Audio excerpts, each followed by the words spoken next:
নির্মল আলোয় গল্প পাঠের আসরে স্বাগত। এবারের গল্প সমরেশ মজুমদারের লেখা জলের ফোঁটা। নিবেদনে আমি নির্মল সরখেল।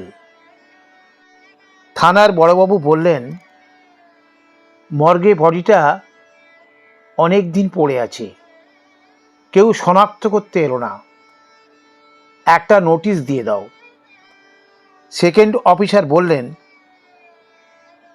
কেউ ক্লেম করবে বলে মনে হয় না, মর্গের দিকে যাওয়া যাচ্ছে না, মানুষের পচা মাংসের গন্ধ খুব খারাপ। তাহলে অন্তত একবার মাইকিং করে দাও। তাই করা হলো, কিন্তু ভজন ডাক্তারের কম্পাউন্ডার ছাড়া কেউ খোঁজ খবর করতে এলো না। কম্পাউন্ডার বললেন, ডাক্তারবাবু পাঠালেন। ডাক্তারবাবু স্ত্রী আর পুত্রবধূ একবার মৃতদেহ দেখতে চাইছেন। ঠিক আছে, বিকেল 4টের সময় নিয়ে আসুন, সেকেন্ড অফিসার বললেন। ঠিক 4:05 আগে কালো বেবি অস্টিন গাড়িটা থানার সামনে থামলে ড্রাইভারের পাশের সিট থেকে কম্পাউন্ডার নেমে সোজা থানায় ঢুকে সেকেন্ড অফিসারকে বলল, ওরা এসে গেছেন স্যার, মর্গের কাছে গাড়িটাকে নিয়ে আসুন। গাড়ি চলে এলো মর্গের সামনে। সেকেন্ড অফিসার দেখলেন, ঘোমটা মাথায় দিয়ে 2জন মহিলা গাড়ি থেকে নামলেন। শাড়ির আড়াল থাকলেও কার কত বয়স বুঝতে অসুবিধে হচ্ছে না। সেকেন্ড অফিসার বললেন, একটা কথা বলে দিচ্ছি, ডেড বডি ভেতরে ঘরে শোয়ানো আছে। বুঝতেই পাচ্ছেন অনেক দিন হয়ে গেল তো, এখন আর ঘামের গন্ধ বের হবে না, কটু গন্ধ নাকে লাগবে। তাই নাকে যাতে গন্ধ না ঢোকে তাই এই দুটো বেঁধে দিন। একেবারে কাছে না গেলেও প্রিয়জন তো, ঠিক চিনতে পারবেন আপনারা। আপনারা যদি চান তাহলে আমি সঙ্গে যেতে পারি। শোনামাত্র যে মাথাটি দুপাশে দুলে আপত্তি জানালো, তিনি যে ভজন ডাক্তারের স্ত্রী তাতে সেকেন্ড অফিসারের সন্দেহ রইল না। খানিকটা দূরে মর্গের সামনে 2জন কর্মচারী দাঁড়িয়েছিল। তাদের একজন একটা প্যাকেট এনে মহিলাদের সামনে ধরল। দেখে ঘেন্না হলো ভজন ডাক্তারের স্ত্রীর। ফিসফিস করে বৌমাকে নির্দেশ দিয়ে শাড়ির আঁচল শক্ত করে মুখে জড়িয়ে নিয়ে পুত্রবধূকে ইশারা করলেন। পুত্রবধূ যেন বাধ্য হলো নিম পাতা চিবোতে। সেকেন্ড অফিসার পেছন থেকে বললেন, বাহ, ওতেই হয়ে যাবে, এই ভেতরে নিয়ে যা। আদেশ পেয়ে লোকটা এগিয়ে গিয়ে মর্গের দরজা খুলল। খুলতেই ভেতর থেকে তীব্র কটু গন্ধ যেন বাইরে ঝাঁপিয়ে পড়ল। দাঁতে দাঁত চেপে 2 মহিলা পা বাড়ালেন। যে লোকটা তাদের নিয়ে এলো তার মুখে কোনো বাঁধন নেই। এই তীব্র গন্ধ তার যেন কোনো অসুবিধা করছে না। উঁচু একটা কাঠের বেঞ্চিতে শোয়ানো মৃতদেহের উপর থেকে কাপড়ের আড়ালটা টেনে সরিয়ে দিয়ে কোমর পর্যন্ত নামিয়ে লোকটা বলল, দেখুন। পেটের ভিতরটা পাকিয়ে উঠেছিল দুর্গন্ধে, তবু ওরা তাকিয়ে দেখল একটা বিভৎস ফুলে ওঠা শরীর চিত হয়ে পড়ে আছে। গায়ের চামড়া ফুলে নীল হয়ে গিয়েছে, চোখ ফোলা মাংসের আড়ালে চলে গিয়েছে, মুখ হাঁ করা। 2জন মহিলা দৌড়ে বাইরে আসা মাত্র মর্গের দরজা বন্ধ করে দেওয়া হলো। হড়হড় করে বমি হলো 2জনের মুখ থেকে। মুখে জল দেওয়ার পর একটু শান্ত হলে সেকেন্ড অফিসার এগিয়ে এসে জিজ্ঞাসা করলেন, দেখলেন? মাথা নাড়লেন ডাক্তারবাবুর স্ত্রী। চিনতে পারলেন? আপনাদের ছেলের শরীর বলে কি মনে হলো? না। বেশ জোরের সঙ্গে মাথা নাড়লেন ভজন ডাক্তারের স্ত্রী। চিৎকার শুনে হকচকিয়ে গেলেন সেকেন্ড অফিসার। ঠিক আছে, ঠিক আছে, তবে চেহারা তো আগের মতো নেই, শরীর ফুলে গিয়েছে তাই। না, আমার ছেলে নয়। আপনি ঠিকই বলছেন, তবে কয়েকদিন জলের মধ্যে ছিল তো, ফুলে ফেঁপে গিয়েছে। ওর চোখ দুটো মাছে খেয়ে নিতে পারে। এ আমার ছেলে না, বড় বৌমা, বেশ জোরের সঙ্গে বললেন ভজন ডাক্তারের স্ত্রী। শাশুড়ির সঙ্গে পা মেলাতে চাইল বৌমা। সেকেন্ড অফিসার বললেন, 1 মিনিট, কিছু মনে করবেন না, আইন অনুযায়ী আপনার বৌমাকে কিছু জিজ্ঞাসা করা উচিত আমার, একটু দাঁড়ান। ওরা দাঁড়ালেন। সেকেন্ড অফিসার এবার এগিয়ে গেলেন ভজন ডাক্তারের পুত্রবধূর সামনে। মুখে আঁচলের বাঁধন থাকলেও শরীরের আকৃতি তার পরিচয় দিচ্ছিল। সেকেন্ড অফিসার জিজ্ঞাসা করলেন, যাকে দেখলেন তাকে কি আগে দেখেছেন বলে আপনার মনে হলো? ভজন ডাক্তারের পুত্রবধূ চুপ করে দাঁড়িয়ে রইল। তার শাশুড়ি চাপা স্বরে কিছু বলার পরে তার মাথা দুপাশে নেড়ে জানালো, না। ওটা আপনার স্বামী বলে কি মনে হলো না? মুখ আঁচড়ে মোড়া ভজন ডাক্তারের পুত্রবধূ পাথরের মতো দাঁড়িয়েছিল। তার শাশুড়ি চাপা গলায় বললেন, চিনতে তো পারিনি, না বলো। এবার ভজন ডাক্তারের পুত্রবধূর মাথা নড়ে জানালো, না। ভজন ডাক্তারের স্ত্রী হাত নেড়ে কম্পাউন্ডারকে ডাকতে এসে ছুটে এলো। ফিসফিস করে তিনি তাকে কিছু বলতেই কম্পাউন্ডার সেকেন্ড অফিসারকে বললেন, ওদের শরীর খারাপ লাগছে। সেকেন্ড অফিসারের মনে অনেক প্রশ্ন জমেছিল, কিন্তু তিনি আর ঝুঁকি নিতে চাইলেন না। ভজন ডাক্তারের পরিবার থানা থেকে চলে গেল। দরজা খোলা দেখে সীতা উঁকি মেরে দেখল শিবরাম খুব মন দিয়ে কিছু লিখে যাচ্ছে। আর চোখে সীতাকে দেখে বলল, কিরে, কি খবর? সীতা বলল, তুমি কি আমার সঙ্গে যাবে? খাতা বন্ধ করে শিবরাম তাকালো। কোথায়? কয়েকদিন থেকে মন খচখচ করছে, শুনলাম আজকালের মধ্যে পুড়িয়ে ফেলবে। পোড়াবার আগে একবার দেখে আসতে চাই। সীতা বলল, কি বলছিস তুই? আমি কিছুই বুঝতে পারছি না। আশ্চর্য, তিস্তা একটা বডি পাওয়া গেছে, তা শুনেছ তো? একটা নয়, 2টো। ও, প্রথমটাকে তো আত্মীয় স্বজনরা চিনে নিয়ে গেছে। তার কয়েকদিন পরে যাকে পাওয়া গেল তাকে কেউ নিতে এলো না, সেটা জানো? আরে, যদি অচেনা হয় তবে কেন নেবে?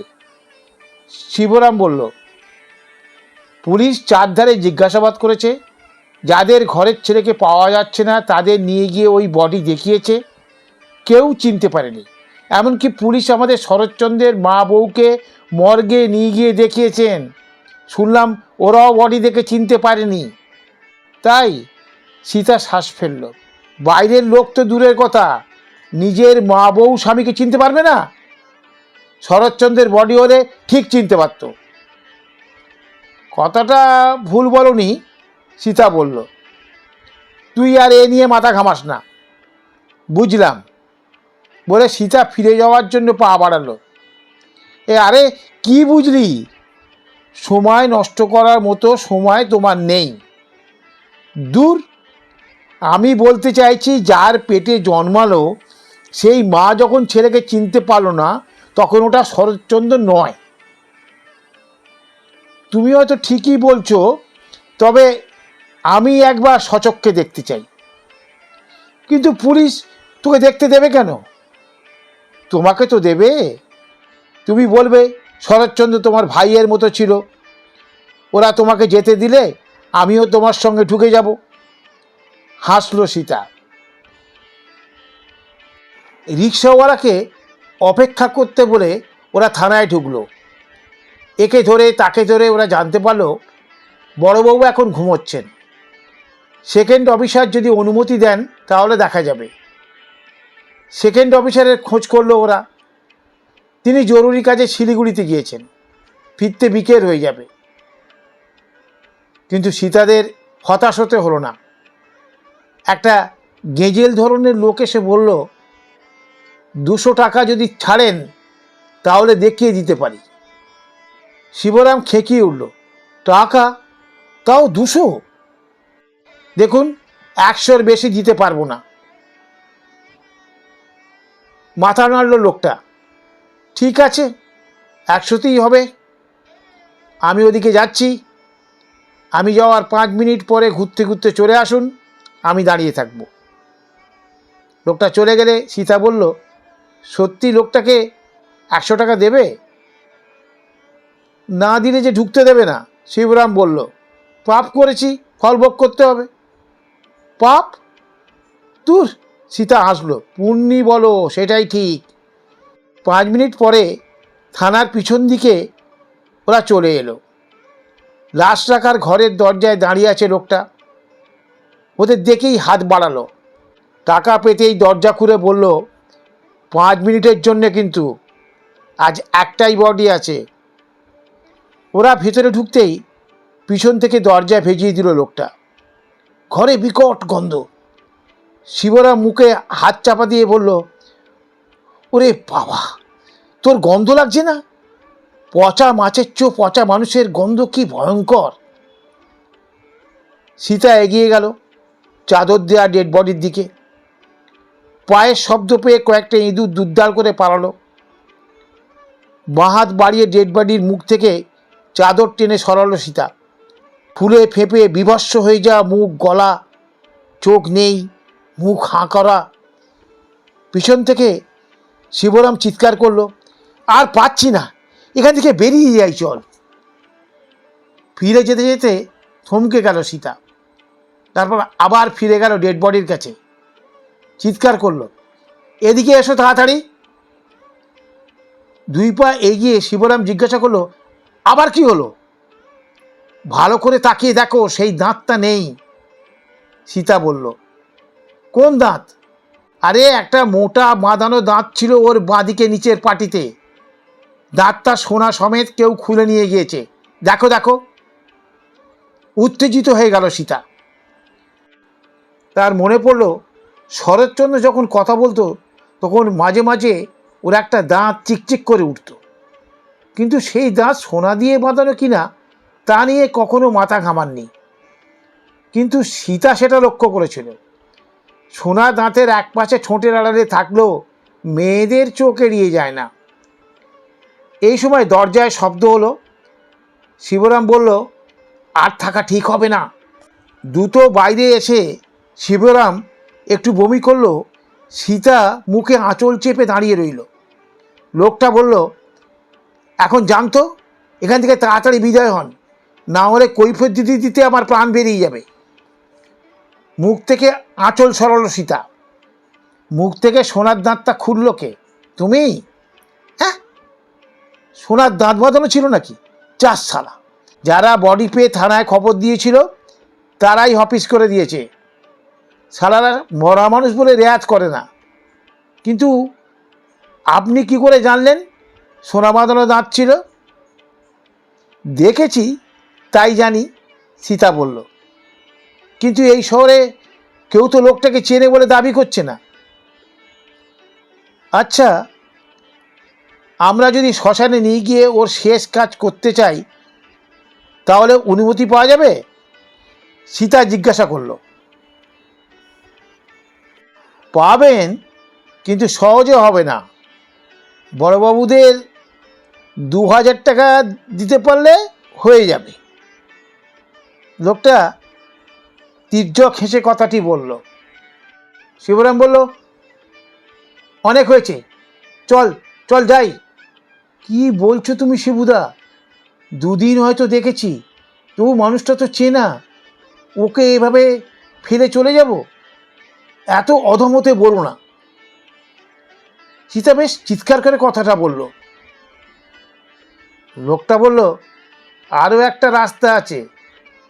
আজ বিকেলে ডেড বডি নিয়ে যাওয়া হবে শ্মশানে। সেখানে গিয়ে আপনারা ওকে দাহ করতে পারবেন। এখানে কিছু বলতে হবে না, কেউ জানবে না, বডি তো আমিই নিয়ে যাব। শিবরাম বলল, বাহ, এ তো ভালো কথা, কিন্তু আমার টাকাটা? হাত বাড়ালো লোকটা।